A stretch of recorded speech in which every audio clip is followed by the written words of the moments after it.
U.S. indices look like they're ready to go higher. Before we start, a quick word from our sponsor. This video is brought to you by XNets, the world's leading retail brokerage firm offering ultra-fast execution and no overnight fees. Look for a link in the description below.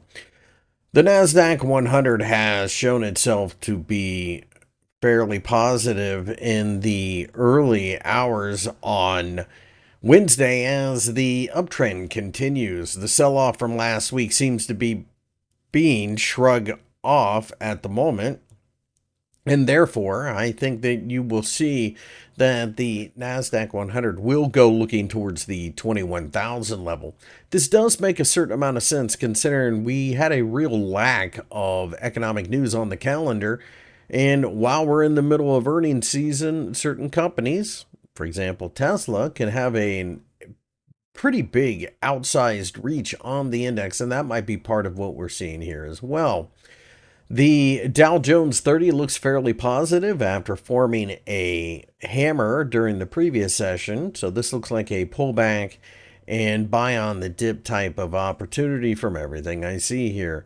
With that being the case, I would anticipate that the Dow Jones 30 goes looking to take out the 43,750 level above and then start reaching towards the 44,500 level after that. That was the recent all-time high, so it makes a certain amount of sense that we would look to that as a potential target. Underneath current trading, we do have the 50-day EMA not too far below, and that could offer a little bit of technical support. The S&P 500, which was the best looking index going into the session on Tuesday, remained so as we have a very bullish, although not necessarily massive candlestick in the early hours of Wednesday. It does look like we are going to make another move to try to get to the 6,000 level.